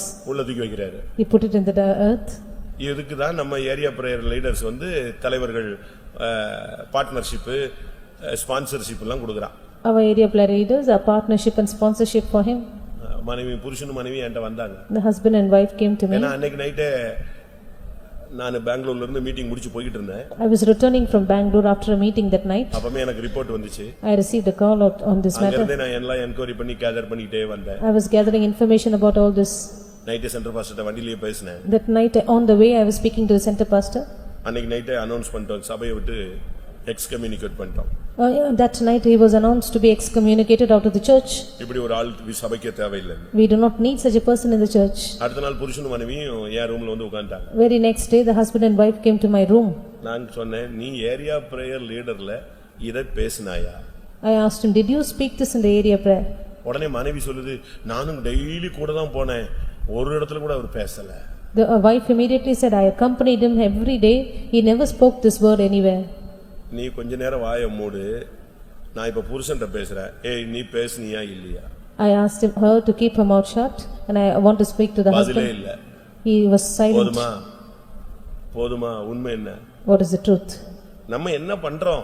What are we doing? இதெல்லாம் அப்சலோமின் spirit. This is the spirit of Absalom. நயவசனம், enticement, சிரிக்கிறது, பேசுறது, to smile and laugh, உடனே முத்தம் கொடுக்கிறது, to give a kiss, அப்படி கட்டி பிடிச்சிக்கிறது. we would embrace. எதுக்கு? What for? காஃபிக்காக, சோத்துக்காகவா? எதுக்கு? Whether it is for a coffee or for food, what for? ஆறாம் வசனம், Verse 6. 2 சாமுவேல் 15:6. இந்த பிரகாரம் 5:6. எவனாகிலும் ஒருவன் அவனை வணங்க வரும்போது அவன் தன் கையை நீட்டி அவனை தழுவி முத்தம் செய்வான். இந்த பிரகாரமாக அப்சலோம் ராஜாவினிடத்தில் நியாயத்திற்காக வரும் இஸ்ரவேலருக்கெல்லாம் செய்து இஸ்ரவேல் வம்சருடைய இருதயத்தை கவர்ந்து கொண்டான். மற்றவங்களை வந்து மனுஷிகமா நம்ம கவரவே கூடாது. We should not humanly try to steal the hearts of others. ஆவிக்குரிய ஜீவியத்துல தான் நம்ம இருக்கணும். We only have to be spiritual in our spiritual life. ராஜா ஆகணும்னு ஆசை. He wanted to be the king. கடைசில ராஜா ஆயிட்டான். Finally he was the king. ஆனா அவன் செஞ்ச தப்பெல்லாம் நான் இப்போ சபையில சொல்ல முடியாது. But I cannot openly tell all the mistakes that he committed. 2 சாமுவேல்ல நீங்க போய் படிச்சு பாருங்க. If you read through 2 Samuel, நிலவரம் என்ன? what was the state now? தன் தாயின் மறுமனையாட்டிகளோடு தவறு செய்தான். He committed error with the concubines of his அவனுடைய mother. வாழ்க்கையில பெரிய வீழ்ச்சியை கொண்டு வந்தது. That brought a great fall in his life. நீங்க பைபிள் படிச்சு பாத்தீங்கன்னா, If you read through the Bible, 2 Samuel 18 வாசி. 2 Samuel chapter 18 verse 18. அப்சலோம் உயிரோடே இருக்கையில் என் பெயரை நினைக்க பண்ணும்படியாக எனக்கு குமாரன் இல்லை என்று சொல்லி ராஜாவின் பள்ளத்தாக்கிலே தனக்கென்று ஒரு தூணை நிறுத்தி அந்த தூணுக்கு தன் பெயரை தரித்திருந்தான். அவனுக்கு என்ன கிடையாது? Now what is not there for him? யார் கிடையாது? What is not there? குமாரன் இல்லை. No son. ஜெயஜீவே இராது. There is no victorious life. சபையில விசுவாசியா இருப்பீங்க. You might be a believer of the church. உங்களுக்குள்ள பகையும் உங்களுக்குள்ள ஜென்ம சுபாவமும் தேவனோடு ஐக்கியம், பரிசுத்தவான்களோட ஐக்கியம் இவைகளெல்லாம் இல்ல, ஒரு நயவசனிப்பா நீங்க இந்த சர்ச்சில் இருந்தீங்கன்னா உங்களுக்கு குமாரன் இருக்க மாட்டான். If there is no you have a hatred in you, and if you have no fellowship with God and with the saints, you have no son. உனக்கு ஜெயஜீவன் கிடைக்காது. You have no victorious life. அவனுக்கு குமாரன் இல்லை. He has no son. ஆனா ராஜாவாகணும்னு ஆசை ராஜாவாயாச்சு. இப்ப அவனுக்கு பின்னால ஆள்றதுக்கு ஆள் இல்லையே. Now he had the desire to be the king. He has become the king, but there is no one to follow him in rule. என்ன பிரயோஜனம்? What is the profit? இவ்வளவு கஷ்டப்பட்டு ராஜாவாயிட்டு அவன் கடைசில பைபிள் சொல்லுகிறது அவனுக்கு குமாரன் இல்லை. With so much of difficulty he became the king, but there was no son, the Bible says. அவன் தனக்கென்று ஒரு தூணை, ஒரு சிலையை வச்சிட்டு வந்தான். He set up a pillar for himself. கடைசில அவனுடைய வாழ்க்கை எப்படி இருந்தது? Finally how was his life? சுத்தி கடைசில எந்த ராஜாவுடைய தாவீதினுடைய முகத்துல முத்தம் கொடுத்தானோ அவனுக்கு ஆப்போசிட்டாவே மாறிட்டான்.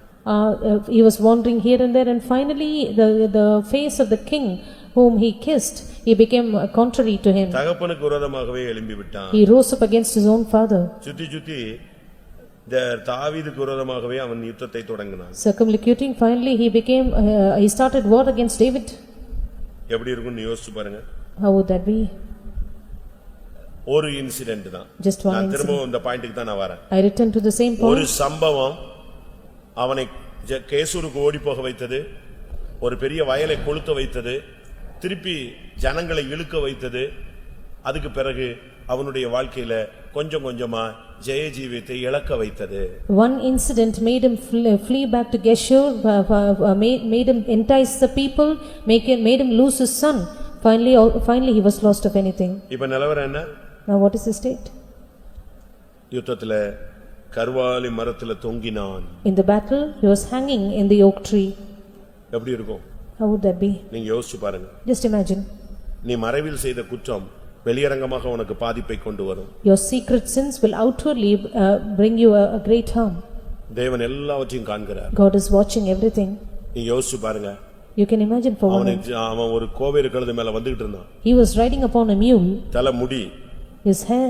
அவனுக்கு ஹேர் ஸ்டைல் தான் ரொம்ப முக்கியம். His hairstyle was very important for him. அதை போட்டு இழுத்துக்கிட்டே இருக்கிற ஆளுங்க எல்லாம் நம்ம ஆளுங்க இருக்கான். There are people who keep on combing their hair. நம்ம ஆளுங்க கூட கலர்லாம் போடுறாங்க. Our people are also dyeing their hair. அப்படிதானே? Isn't that true? முந்தி வந்து கருப்பு மட்டும் தான் அடிச்சிட்டு இருந்தாங்க. Olden days they were only dyeing it black. இப்போ என்ன வெவ்வேறு கலர்லாம் புதுசா வந்துருச்சு. There's so many new colors which have come. பண்றீங்களா? Are you also doing நீ that? எங்க இருக்கிற? பெண்டிகாஸ்ட்ல இருக்கறியா? எங்க இருக்கிற? Are you in Pentecost or where are you? இப்ப அந்த முடி என்ன நடந்தது? Now what happened to his hair? கர்வாலி மரத்துல தொங்கிடுச்சு. It got caught in the oak tree. தூக்கி தொங்க விட்டுருச்சு. It made him hang on அவனால the. வெளியே எடுத்துட்டு தலையை சிக்க தட்டி எடுத்துட்டு வெளியே வர முடியல. He could not to remove his hair from being entangled. அதுக்குள்ள யோவாப் வந்துட்டான். Before that Joab was there. சுத்தி நின்னு அடிச்சான். 10 பேர் நின்னு அடிச்சாங்க. There were 10 people around him which smote him. 10 மறுமனையாட்டிகளோடு பாவம் செஞ்சான். 10 பேர் அடிச்சாங்கன்னு பாஸ்டர் டிவி சொல்லுவாரு. Pastor T used to say he sinned with 10 concubines. There 10 people smote him. தன் தகப்பனுடைய 10 மறுமனையாட்டியோடு பாவம் செஞ்சதுக்கு அடையாளமாக 10 பேர் சுத்தி நின்னு அடிச்சு சாகடிச்சாங்க. As a sign of the 10 concubines he sinned with, there were 10 people who stood around him and smote him to death. மறைமுகத்தில் செய்தது வெளியரங்கமாக அடி விழுந்தது. What he did in secret was smitten openly. அப்சலோமுடைய முடிவு உங்களுக்கு எவ்வளவு கஷ்டமானது? What a great difficulty is the end of Absalom. அவனுக்காக தாவீது அழுதான். David he cried for him. தாவீது அழுதான். He lamented for him. எவ்வளவு நிர்பந்தமான ஒரு நிலவரம். What a miserable state. அழகான ஒரு பிள்ளைவன். He was a handsome boy. ஆக்சுவலா சாலமோனுக்கு இந்த போஸ்டிங் கிடையாது. Solomon did not have this posting. இந்த போஸ்டுக்கு ராஜாவா வர்றதுக்கு சாலமோனுக்கு எந்த தகுதியும் கிடையாது. Solomon was never qualified as a king. ஒரு அழகும் கிடையாது, ஒரு மண்ணும் கிடையாது. He had no beauty, nothing. எல்லா இது அருமையான சான்ஸ் யார் ஒரு ஆளுக்கு தான் இருந்துச்சு. All these chances belonged to only one person. To whom? அப்சலோமுக்கு தான் இருந்துச்சு. Only for Absalom. அம்னோனுக்கு இருந்துச்சு, புத்தி கெட்டு செத்துட்டான். Amnon had it, but his mind was spoiled. He died. Absalom தான் அந்த சான்ஸ்க்கு உள்ள ஆளு. Absalom had this chance. அதனால தான் அப்சலோமுக்காக தாவீது அழுகுறான், புலம்புறான். நான் செத்து நீ புலச்சிருக்கலாம்டேங்க. David weeps and laments for Absalom. He says, I should have died and you should have been alive. எவ்வளவு நல்லா இருக்கும், நீ உயிரோட இருந்திருக்கலாமே, ஆளுக செஞ்சிருக்கலாமே. If I would have died and you were alive, you could have at least ruled. எல்லாரும் கண்களை மூடுவோம். Let us all close our eyes. ஒரு சம்பவம் One incident. தகப்பனை விட்டு பிரிச்சிருச்சு, தேசத்தை விட்டு பிரிச்சிருச்சு, தேவனை விட்டு பிரிச்சிருச்சு, இந்த உலகத்தை விட்டே பிரிச்சிருச்சு. One incident separated him from his father, from the land, from God and from this world also. ஏதாவது ஒரு சம்பவம் உங்களுக்குள்ள கிடந்து கசப்பையும் வைராக்கியத்தையும் வேகத்தையும் கோபத்தையும் உண்டாக்கி ஜபத்தை விட்டு பரிசுத்தத்தை விட்டு தெய்வீகத்தை விட்டு பரிசுத்தவாங்களுடைய ஐக்கியத்தை விட்டு கொஞ்சம் கொஞ்சமாக சபையை விட்டு பரலோகத்தை விட்டு உன்னை பிரித்து விடும். Is there any incident which is rolling within you which should separate you from divinity, from God, from prayer, from the saints and finally from this world too? குமாரன் இல்லை. No son.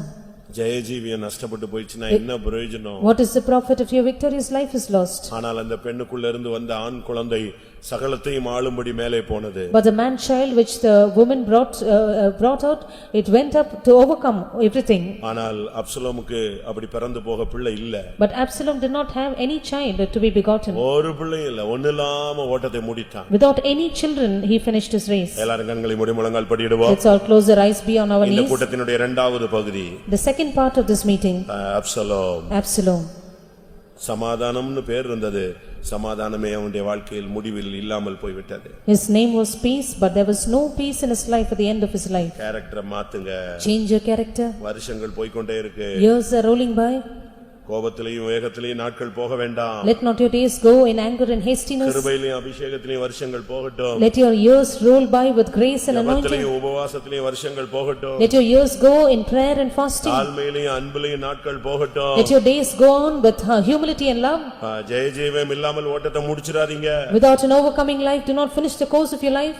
எல்லாரும் கொஞ்ச நேரம் கண்களை மூடி முழங்கால் படிடுங்க. For a short while, let us all close our eyes, be on our knees. உங்களுக்குள்ள இந்த வசனங்களின் அடிப்படையில் என்ன குறை இருக்கிறது என்று ஆவியானவர் உங்களுக்கு சுட்டி காட்டுகிறாரோ அதை இன்றைக்கு மாலையிலே பலிபீடத்தில் வையுங்கள். Which of the Spirit of the Lord is pointing out to you, which is a shortfall that is in you, on the basis of this word of God, place it on the altar this evening time. 20 வருஷத்துக்கு முன்ன 30 வருஷத்துக்கு முன்னால உள்ள ஏதோ ஒரு சம்பவத்தை வச்சுக்கிட்டு நம்முடைய வாழ்க்கையை தெய்வீகத்தை நாம் கெடுத்துற வேண்டாம். Let us not spoil our life, our divinity, because of some incident which took place 20 years or 30 years back. 2 வருஷம் 4 வருஷம் பழைய கதைகளை எடுக்க வேண்டாம். Let us not return the old stories saying 2 years and 4 years. கர்த்தர் நம்மோடு இருக்கிறார். God is with us. தேவன் நம் பட்சத்தில் இருந்தால் நமக்கு விரோதமாய் இருப்பவன் யார்? If God is on our side, who can stand against us? ஒரே ஒரு இன்சிடென்ட் அவனுடைய வாழ்க்கையை கொஞ்சம் கொஞ்சமா நஷ்டப்படுத்தி கொண்டே வந்தது. Only one incident, little by little, brought a loss in his life. அவனை பகைஞனாய் மாற்றினது. Made him had அவனை enmity. கொலைகாரனாய் மாற்றினது. Made him a murderer. அவனை மறுபடியும் கேசூருக்கு ஓடி போக வைத்தது. Made him flee back to Gesher. அநேகருடைய விளைச்சலை எரிக்க வைத்தது. Made him burn the harvest of many. மனுஷரை பிரியப்படுத்துகிறவனாய் மாறினான். Made him a man pleaser. முகஸ்துதியை விரும்பினான். He desired for superfluous. நயவசனிப்புள்ளவனாய் மாறினான். He was a man of enticement. தகப்பனை துரத்தினான். Finally he drove his father out. அருவருப்புகளுக்கு இடம் கொடுத்தான். He gave him அருவருப்புகளுக்கு இடம் He gave கொடுத்தான். him to abominations. அவனுடைய வாழ்க்கையில் தோல்வி உச்சகட்டத்துக்கு வந்தது. He came to the summit of defeat in his life. இப்பொழுது அவனுக்கு குமாரன் இல்லை. Now he has no son. அநாதியாய் தொங்கினான். He hung as an orphan. அநாதையாக தொங்கினான். He was hanging as an orphan. யாரும் அவனுக்கு சப்போர்ட் பண்ண முடியல. No one could support him. அங்கேயே அடிபட்டு செத்தான். There he was smitten to death. நிர்பந்தமான முடிவு நமக்கு வர வேண்டாம். Let us not have this wretched and miserable end. ஜட்ஜ்மென்ட்டை நோக்கி நாம் போக வேண்டாம். Let us not head towards judgment. கிருபாசனத்தை நோக்கி போவோம். Let us run through the throne of grace. பட்டயத்தை நோக்கி போக வேண்டாம். Let us not head towards the sword. இரக்கத்தை நோக்கி போவோம். Let us run towards grace and mercy. வாயை திறங்க. Open your mouths. தேவனுடைய சமூகத்தில் அறிக்கையிடுங்கள். Confess in the presence of God. ஆண்டவரோடு நெருங்கி வாருங்கள். Get closer to God. ஏதோ ஒரு சம்பவம் உன்னை காயப்படுத்தி விட்டது. If there is any incident which has wounded you, அது உன் கிருபையை நஷ்டப்படுத்தி விட்டது. made you lose the grace, உன்னுடைய ஜெபத்தை நஷ்டப்படுத்தி விட்டது. made you lose your prayer, உன்னுடைய பிரதிஷ்டையை நஷ்டப்படுத்தி விட்டது. made you lose your consecration, உன்னுடைய உபவாசத்தை நஷ்டப்படுத்தி விட்டது. has made you lose your fasting, உன்னுடைய விழிப்பின் ஆவியை நஷ்டப்படுத்தி விட்டது. has made you lose your spirit of vigilance, உன்னுடைய முழங்காலை நஷ்டப்படுத்தி விட்டது. made you lose your being on your knees, உன்னுடைய சமாதானத்தை கெடுத்து விட்டது. has lost your peace. உன்னுடைய தெய்வீகத்தை கெடுத்து விட்டது. It has also made a loss of your divinity. உனக்கும் பரிசுத்தவான்களுக்குள்ள ஐக்கியத்தை கெடுத்து விட்டது. It has cut off the fellowship with you and the saints. உனக்கும் தேவனுக்குள்ள ஐக்கியத்தை கெடுத்து விட்டது. It has spoiled your fellowship with the Lord. ஓ தேவன் உன்னை நேசிக்கிறார். The Lord loves you. உனக்காகவே பரிந்து பேசிக் கொண்டிருக்கிறார். He is interceding on your behalf.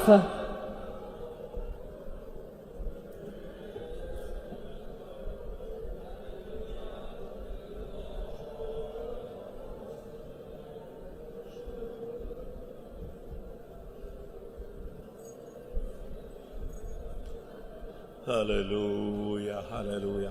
முடிஞ்சா கண்ணை மூடுங்க, முடிஞ்சா முழங்கால் போடுங்க, முடிஞ்சா தேவ சமூகத்துல நெருங்கி வாருங்கள். இருதயம் குத்தப்பட்டால், ஆண்டவரே இந்த இடத்துல இந்த இன்சிடென்ட்ல இருந்து நான் கெட்டு போயிட்டேன் சுவாமி, என்னை மன்னிச்சிருங்க, என்னுடைய பேச்சு சரியில்லை, என்னுடைய நடவடிக்கை எல்லாம் நீங்களே சொல்லி நீங்களே தேவனோடு நெருங்கி வாருங்கள். ஹல்லேலூயா ஹல்லேலூயா ஹல்லேலூயா. ஆமென் ஆமென். அன்றைக்கு எப்படி தேவன் அப்சலோமுக்கு ஒரு முடிவு உண்டு பண்ணினாரோ, அதுபோல இன்றைக்கு நமக்குள்ளே போராடுகிற அப்சலோமின் வல்லமைகளுக்கு இன்றைக்கு தேவ சமூகத்திலே ஒரு முடிவு உண்டாகட்டும்.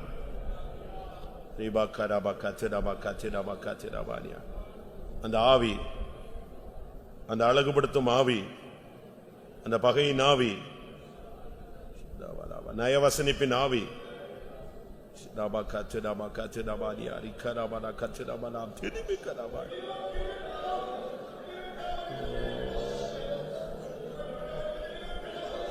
ஆமென் ஹல்லேலூயா. இன்றைக்கு அப்சலோமின் சுபாவங்களை நீங்கள் பலிபீடத்தில் வைப்பது உண்மையானால் அப்சலோமை தேவன் அழிப்பதும் உண்மை. உங்கள் காயத்தை கர்த்தர் ஆற்றுவார்.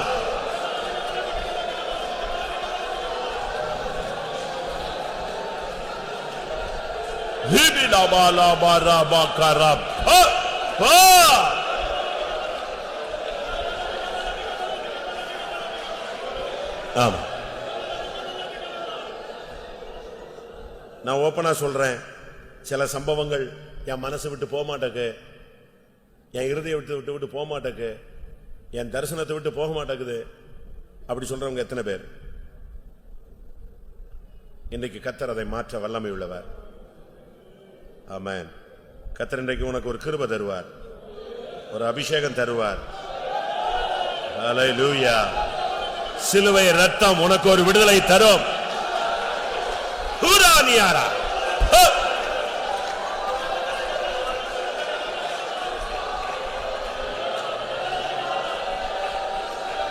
ஆமா, அந்த இன்சிடென்ட் எப்படி உன்னை விட்டு போகும்? நீ மனுஷனாச்சே, உனக்குள்ள தெளிவான அறிவு இருக்க, எப்படி அது மறந்து போக முடியும்? அதை எப்படி உன்னால மாற்ற முடியும்? அதை எப்படி உன்னை விட்டு வேரோட பிடுங்க முடியும்? அதுக்கு ஒரு வசனத்தை கர்த்தருடைய ஆவியானவர் நினைப்பூட்டுகிறார். நீ அதை எப்படி எடுக்கணும்? அவரிடத்தில் அன்பு கூறுகிறவர்களுக்கு சகலமும் நன்மைக்கு ஏதுவாய் நடைபெறுகிறது. எத்தனை பேர் அதை விசுவாசிக்கிறீங்க? அப்பந்தான் இந்த சாத்தான் அழிக்கப்படுவான். ஹல்லேலூயா, ஹல்லேலூயா.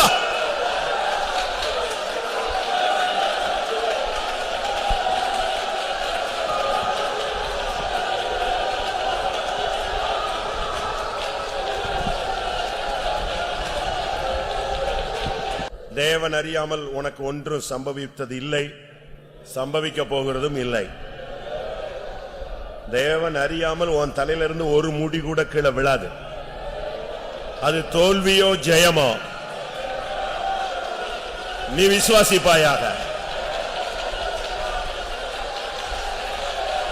இன்றைக்கு அப்சலோமின் ஆவி முற்றிலுமாய் சபையை விட்டு அகற்றப்பட வேண்டும்.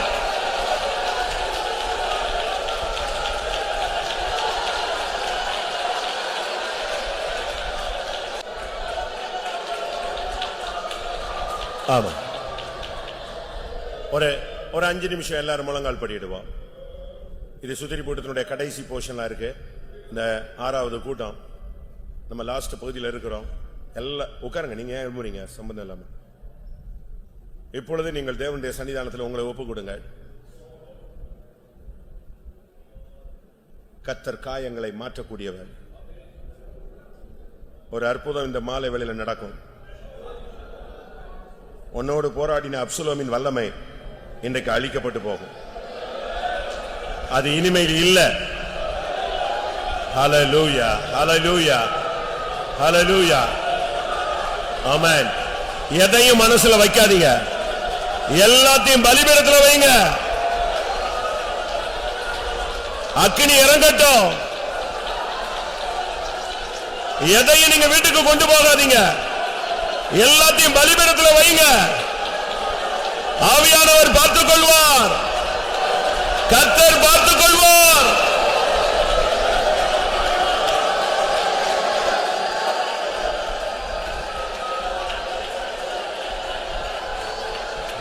ஆமென், ஆமென், ஆமென், ஆமென், ஆமென், ஆமென், ஆமென். சுடபலக்கரானியா.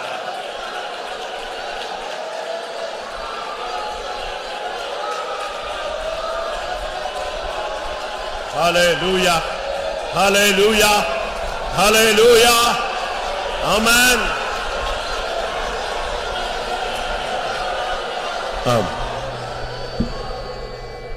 அபிஷேகம் பெற்றவங்க உள்ள கொஞ்சம் ஆவியான ஒரு இடம் கொடுங்க, கதவை திறங்க, உங்களுக்குள்ள இடம் கொடுங்க. அவர் உங்களுக்குள்ள ஒன்றை கிரியை செய்ய விரும்புகிறார். இன்னைக்கு உன்னை கொண்டு வந்ததுக்கு காரணமே உனக்கு ஒரு புதிய கிருபைக்காக, ஒரு புதிய இருதயத்திற்காக, ஒரு விடுதலைக்காக உன்னை கொண்டு வந்திருக்கிறார். ஹல்லேலூயா, ஹல்லேலூயா,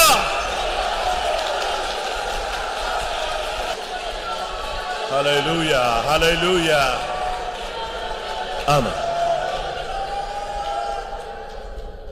நான் மறுபடியும் சொல்றேன், எனக்கு இந்த கூட்டம் நடத்தினா அறகுறையா விட்டுட்டு போறது எனக்கு பிடிக்கிறதே கிடையாது. நான் எந்த கூட்டம் முடிச்சாலும் ஆல்டர் கால் கொடுத்து கிளியர் பண்ணாம என்னால போனா எனக்கு சமாதானமே உண்டாகாது.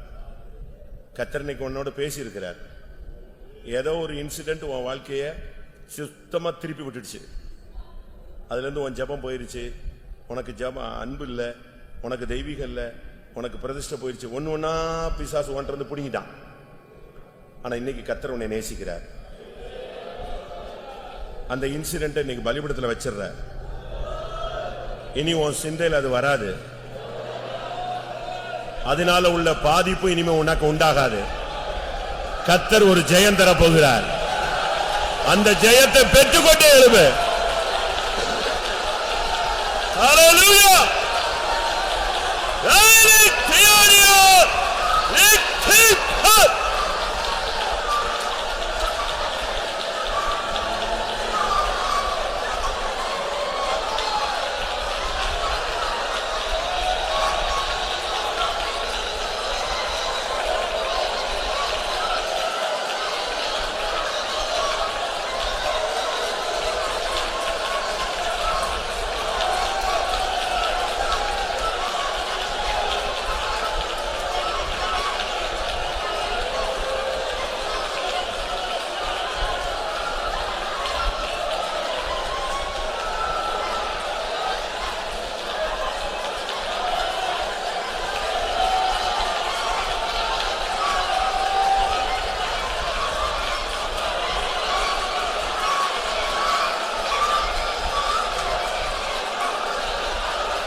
ஆமென், ஆமென், ஆமென், ஆமென், ஆமென். ஆவியானவர் கொடி ஏற்றுகிறார். ஆவியானவர் கொடி ஏற்றுகிறார்.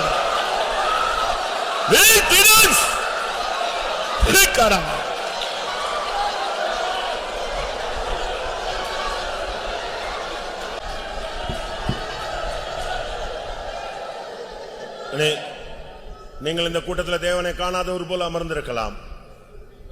தேவனுடைய சத்தத்துக்கு கீழ்ப்படியாதவர்கள் போல இருக்கலாம். ஏதோ ஒரு அந்நியனை போல நீ அமர்ந்து விட்டு போகலாம். இன்றைக்கு கர்த்தர் உன்னோடு பேசுகிறார். நான் உன்னை விட மாட்டேன். என் கரம் உன்னை விடாது. என் கரம் உன்மேல் பாரமாய் இருக்கும். நான் செய்ய நினைத்தது தடைபடாது. நான் உன்னை விட மாட்டேன். நான் உன்னை விட்டு விலக மாட்டேன். நான் உன்னில் கொண்ட நோக்கத்தை நிறைவேற்றியே தீருவேன்.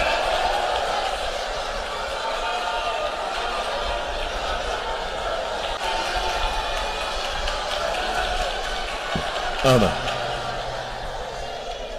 எத்தனையோ விபத்துகளில் நான் உன்னை தப்புவித்தேன். எத்தனையோ ஆபத்துகளுக்கு நான் உன்னை விலக்கினேன். எத்தனையோ மரணத்துக்கு நான் உன்னை விலக்கினேன். எத்தனையோ விழுகைக்கு நான் உன்னை விலக்கினேன். நீ அதை உணர்ந்தாயோ இல்லையோ, என் கண்கள் உன்மேல் பதிக்கப்பட்டிருக்கிறது. நான் தான் உன்னை நடத்தி கொண்டிருக்கிறேன். நானே உன்னை உயர்த்தி கொண்டிருக்கிறேன். நானே உன்னை கனம் பண்ணும்படியாக போராடி கொண்டிருக்கிறேன்.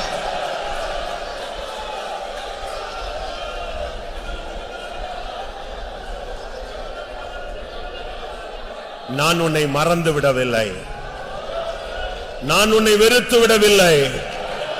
இஸ்ரவேலே, நான் உன்னில் மகிமைப்படுவேன்.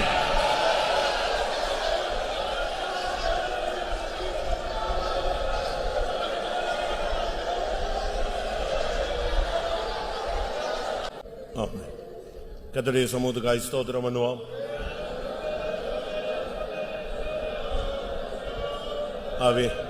ஆவியானுடைய செவாடுதலுக்காய் ஸ்தோத்திரம் பண்ணுவோம். இந்த 6வது கூட்டத்தையும் கர்த்தர் பொறுப்படுத்தபடி 4 ஸ்தோத்திரம் பண்ணுவோம். மீதி உள்ள கூட்டங்களை தெய்வம் பொறுப்படுத்த முடியாது ஸ்தோத்திரம் பண்ணுவோம். முழு சபையும் கர்த்தர் பரிசுத்தமாக்க முடியாது ஸ்தோத்திரம் பண்ணுவோம். கிறிஸ்துவின் நாளுக்கு என்று தகுதிப்படுத்த முடியாது ஸ்தோத்திரம் பண்ணுவோம். எல்லா மகிமையும் அவருக்கே செலுத்தி ஸ்தோத்திரம் பண்ணுவோம். எங்களை நேசிக்கிற நல்ல ஆண்டவரே, ஆசீர்வதிக்கப்பட்ட மகிமையின் சமூகத்துக்கு நன்றியோடு ஸ்தோத்திரிக்கிற ஆண்டவரே, இந்த 3 நாள் கூட்டங்கள் எல்லாம் ஆவியானோட வல்லமை வெளிப்பட்டதுக்கு ஸ்தோத்திரம் ஆண்டவர். ஆவியானோட மகிமை எங்கள் மத்தியில் வெளிப்பட்ட தயவுக்காக ஸ்தோத்திரம் ஆண்டவரே. நீர் எங்களோடு பேசினதான் நம்முடைய கிருபையில வார்த்தைகளுக்காய் கிருபையில வசனங்களுக்காய் நன்றியோடு ஸ்தோத்திரிக்கிறோம். எங்களை சுத்தி இருக்க முடியாது, பரிசுத்தமாக்க முடியாது, எங்களை நேசத்துக்காய் நன்றியோடு ஸ்தோத்திரிக்கிறோங்க தாவே. இந்த நாளிலும் கூட எங்களோடு பேசினீரே கத்தாவே. இருதயத்தில் சுத்தம் உள்ளவர்கள் பாக்கியவான்கள் தேவனை தரிசிப்பார் என்று கத்தர் எங்களோடு பேசினீர். எங்களுடைய இருதயத்தில் கத்தாவே ஆண்டவரை நீர் விரும்புகிற ஒரு பரிசுத்தத்தை சுத்த ஜீவித்தை எங்களுக்குள்ள கட்டிட முடியாது வேண்டிக்கிறோம் கத்தாவே. ஆண்டவரே உமக்கு ஸ்தோத்திரம். இருதயமோ மகா திருக்குள்ளதும் கெடுதல் என்று சொல்லப்பட்டு கத்தாவே, இந்த கேடான இருதயத்தை மாற்றுகிறவர் நீர் ஆண்டவரே. இந்த கேடான இருதயத்தை கத்த பரிசுத்தமாக்குற கத்தர் ஆண்டவரே. எங்களுக்குள்ள கத்தாவே ஆண்டவரை சதையான இருதயத்தை தந்து புதிய இருதயத்தையும் புதிய ஆவியும் கட்டிடுவேன் சொல்லியிருக்கிறீரே கத்தாவே. ஆவியானவரே, தாவீது சொன்னது போல சுத்த இருதயத்தை எனக்குள்ள சிருஷ்டியும் சொன்னது போல எங்கள் ஒவ்வொருவருக்குள்ள சுத்த இருதயத்தை சிருஷ்டித்து எங்களை பரிசுத்தமாக்கி உம்மை போல மாற்றும்படியாக ஆவியான கரத்தில் எங்களை தாழ்த்தி ஒப்படைக்கிற ஆண்டவரே. சுத்த ஆவியானவரை எங்களோடு கூட எங்களை வழிநடத்த முடியாது வேண்டிக்கிறோம் தாவே. ஆண்டவரே, நாங்கள் கேட்டது அந்த அப்சலோமின் ஆவி எங்கள் ஒருவருக்குள்ளேயும் கிரியசி அதோடைய கத்தர் பாதுகாக்க முடியாது வேண்டிக்கிறோம் தாவே. ஆண்டவரே உமக்கு ஸ்தோத்திரம் ஆண்டவரே. அவன் நாளகுணவனாக இருந்தான் ஆண்டவரே, அவனினால் தன்னை கெடுத்துக் கொண்டான் ஆண்டவரே. கத்தாவே உமக்கு ஸ்தோத்திரம் ஆண்டவரே. கத்தாவே அவனுக்குள்ள ஒரு கத்தாவே ஆண்டவரே பழிவாங்குற ஆவி ஆண்டவரே, குலவாதகத்தின் ஆவி அவனுக்குள்ள இருதயத்தில் இருந்த வஞ்சகமான இறுதி அவனுக்குள்ள இருந்தது கத்தாவே. அந்த இறுதி எங்களுக்குள்ள ஒருவருக்குள்ளேயும் வேண்டாம் ஆண்டவரே. கத்தாவே உமக்கு ஸ்தோத்திரம். நாங்கள் ஒருவர் என்றால் விளைச்சலை கெடுத்து போட்டான் ஆண்டவரே. நாங்களும் கூட ஒருவரும் விளைங்களை ஜீவித்தின் ஆவிக்குரிய ஜீவத்தை விளைச்சலை கெடுத்து விடாத சத்துரு கிரீசியாதவனை கத்தர் எங்களை காக்க முடியாக வேண்டிக்கிறோம் ஆண்டவரே. கர்த்தாவே உமக்கு ஸ்தோத்திரம் ஆண்டவரே. தன் பக்கமாய் ஜனத்தை அவன் சேர்த்து கொண்டான் ஆண்டவரே. கர்த்தாவே, சத்தாவுடைய மஞ்சத்தை அவன் தீட்டுப்படுத்தினான் ஆண்டவரே. அவன் பரிசுத்தத்துக்கு அந்நியனாய் போனான் ஆண்டவரே. அந்த நிலவரை எங்களை ஒருவருக்குள்ளே வராதவன் எங்களை பாதுகாக்கணுமே. கடைசியாக ஆண்டவரே அவன் கர்த்தாவே ஆண்டவரே ஒருவரும் விடுவிப்பார் இல்லாமல் ஆண்டவரே அவன் 10 பேரை கொண்டு அவன் மாண்டு கொண்டான் ஆண்டவரே. அந்த நிலவரை எங்களை ஒருவருக்குள்ளே வராதபடி, இந்த அப்சலோமின் நிலவரை எங்களை ஒருவருக்குள்ளே வராதபடி, அந்த வஞ்சகத்தின் ஆவி பழிவாங்குற ஆவி நயவசப்பின் ஆவி எங்கள் ஒருவருக்குள்ளேயும் கிரியசி ஆதவன் எங்களை காக்க முடியாக வேண்டிக்கிறோம். ஆவியானவரே, தொடர்ந்து எங்கள் மத்தியிலே கிரியசி வசனத்தை கேட்ட எங்களை ஒவ்வொருவருக்குள்ளேயும் ஒரு சுத்த இதயத்தை நல்மன சாட்சியும் தந்து எங்களை இன்னும் கத்தர் பரிசுத்தமாக்கி உம்மை போல மாற்றும். அறிக்கையிட்ட ஒவ்வொருவருக்குள்ளேயும் கத்தாவே சுத்த இதயத்தை நல்மன சாட்சியும் தாரும். தொடர்ந்து உம்முடைய சமூகம் கொடுக்கணும். தேவ சமூகத்தில் வந்து மக்களை எல்லாம் ஆசீர்வதித்து அனுப்பும். எல்லா துதிக்கு நம்மையும் எடுத்துக்கொள்ளும். தொடர்ந்து நடக்கிற கூட்டங்களை எல்லாம் நீர் நடத்தி ஆசீர்வதி. இயேசுவின் நாமத்தில் வேண்டிக்கிறோம் பிதாவே. நம்முடைய கர்த்தராகிய இயேசு கிறிஸ்துவின் கிருபையும் பிதாவாகிய தேவனுடைய அன்பு பரிசுத்தாவின் ஐக்கியமும் நம்முடைய சகல பரிசுத்தவான்களுடைய கர்த்தராகிய இயேசு மகிமையிலே வெளிப்படும் மட்டும் இருப்பதாக. அல்லேலூயா. ஸ்தோத்திரம்.